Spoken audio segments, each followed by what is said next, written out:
तो गाइज़ आज के हम बाहू जगन्नाथ को जो हो रहा था 26 साल बाद। Guys welcome to my mini vlog. तो हम निकल चुके थे, मतलब ब्यांश को मैंने स्कूल में छोड़ा, उसके बाद निकल गई थी मामू और मामी के साथ।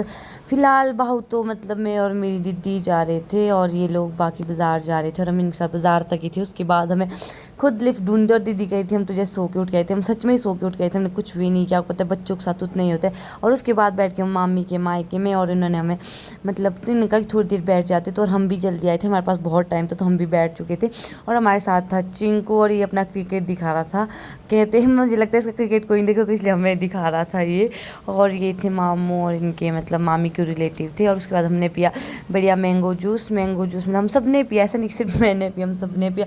और उसके बाद दिखाया चिंकू जी ने हमें अपना थोड़ा बहुत टैलेंट, और जो मतलब सिर्फ दिखाने के लिए, सिर्फ मतलब ज़्यादा कुछ नहीं, ऐसे मतलब सिर्फ दिखा रहा था कि गिटार कैसे पकड़ते। और उसके बाद मतलब थोड़ी बहुत हमने ले पापो थी बाज़ार में, क्योंकि हम बहुत लोगों के बीच जाए तो मतलब ऐसी शक्ल लेके तो जाने से, तो इसलिए हमने अपनी शक्ल को थोड़ा सा अच्छा बनाया। मतलब दीदी बना रही थी, मैं तो खड़ी हो गई थी अपनी शक्ल को संवारने। और उसके बाद हम चले गए थे बस में हमें ज़्यादा दूर तो नहीं जाना था, क्योंकि रास्ते में हमें लेने मामू आ रहे थे, इसलिए हम आधी रास्ते। बट गाइस बस में जो रश था ना, ये आनी बस थी, दिल तो कर रहा था कि अपने मायके ही चली जाए इसमें। और उसके बाद मामू ने हमें पिक कर लिया था, मतलब जीबी से थोड़ा पीछे। और उसके बाद चले गए थे मामू के साथ स्कूटी में। और उसके बाद मतलब उसमें तो हमारे बाल ऐसे हो गए थे ना, मतलब हवा में उड़ रहे, जैसे कि उसमें तो ऐसा लग रहा है जैसे कि हम सो के उठ के आए। पहले तो थोड़ा ठीक भी था। इस हम पहुंच चुके हैं बाहू की वादियों में।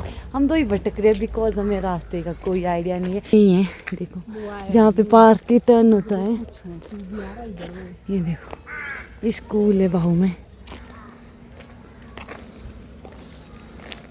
ये बड़ा सा पेड़ है बाहू में। हमारे स्वागत में इतना सब कुछ किया गया है, क्योंकि उनको पता है कि हम पहली बार तो नहीं आई थी, छोटी बार आई थी, तब 9th स्टैंडर्ड में पढ़ती थी मैं। और ये देखो ये मेरी बहन है, और ये देखो हमारे लिए सफाई की गई, देख रहे हो आप। इतना तो मतलब अगर सुख और विक्रमादित्य वैसे उनके लिए भी नहीं करते हैं, शायद जयराम के लिए कर देते हैं। सही बात नहीं है। और हमें दुनिया का पता नहीं लग रहा है, हमें कहाँ जाना है कहाँ आना है, पर भटकेंगे, पर हम डेस्टिनेशन पे पहुँचेंगे। यस, जिएंगे मरेंगे साथ, पर पहुँचेंगे हम ज़रूर। गाइस भटकते भटकते हम पहुंच चुके थे दीदी के घर पे। और हमारी शक्ल कुछ ऐसी थी, हमने बढ़िया चाय पानी पिया, उसके बाद हम रूम आए, क्योंकि हमें थोड़ा बहुत रिलैक्स करना था। हमारी हालत ख़राब हो चुकी थी, क्योंकि बाल तो ऐसे उड़ रहे थे जैसे कि मतलब ये हमारे नहीं, किसी और के बाल है हमारे सर में। और उसके बाद दीदी ने ले गया था हमें अपने रिलेटिव के घर, क्योंकि दीदी का घर ना थोड़ा भाव से नीचे, तो हम अभी प्रॉपर भाव गाँव में थे। और इन्हें भी हमारी सेवा बिल्कुल अच्छे तरीके से की, मैं तो नहीं जानती थी। और उसके बाद और सारी औरतें धूप निकालने के लिए तैयार, क्योंकि यहाँ पे ना श्रृंगार ऋषि महाराज जाएंगे, तो उनके लिए धूप निकलेगा। और इनके अपने कुलज होंगे बाहू पुजारी जी। और ये लोग ना सब मतलब चादर पहनते हैं, यहाँ कोई रेस्टर उस पहनता। और उसके बाद ये सब धूप जला के यहीं से ले जाएंगे और सिर्फ धूप छोड़ेंगे। और गाइज मैं और दीदी ना थोड़े बहुत तो बोर रहे थे, क्योंकि किसी को नहीं जानते। उतने में देवते भी पहुँच गए थे, बट बारिश इतनी तगड़े वाली हुई। तो गाइज आगे वाले श्रृंगार ऋषि थे और पीछे वाले बाहू पुजारी थे। और लोगों की तो मतलब कमी ही नहीं थी, लोग इतने थे कि मतलब फिर भी बारिश हो रही थी, मतलब देवते को भी ओढ़नी डाली गई थी, क्योंकि भीगते मतलब बारिश कंटिन्यू होती है। तो अभी 7 बज रहे थे, बारिश लगभग 5 बजे से हो रही थी। और देवता ना कंटिन्यू ट्रैवल ही करे जा रहा था, वो भी पैदल। मतलब जहाँ इनकी कोठी चैन जहाँ पे ये वहाँ से ही पैदल आए, और बारिश कंटिन्यू हो रही है।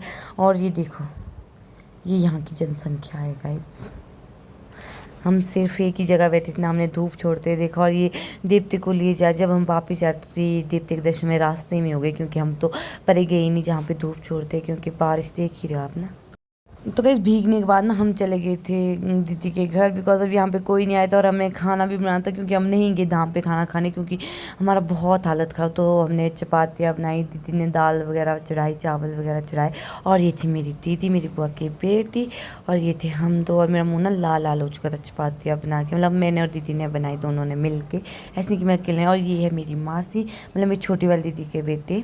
और ये हमने इन सब लोग खाना खाया, मतलब मैक्सिमम लोगों ने घर पे खाया जो दीदी के घर पे आए थे। और हमने इन सबको खाना सर्व किया। और गाइज आज के ब्लॉग में इतना ही, मिलते हैं नेक्स्ट ब्लॉग में, क्योंकि आज का दिन तो काफ़ी अच्छा रहा। थोड़ी बारिश ने दिमाग ख़राब कर रही है। ये मेरी छोटी दीदी का बेटा था, वो पीछे वाला, इन्होंने थोड़ा मतलब भाव से नीचे शादी की है, तो हम इन दूसरी दीदी के घर पे रुकी, और इनके घर जाने का हमें टाइम नहीं लगा। तो गाइज आज के लिए इतना ही, मिलते हैं नेक्स्ट ब्लॉग में। पापा ये देखो मुझे पिंपल भी आ गया यार, क्या करूँ मैं।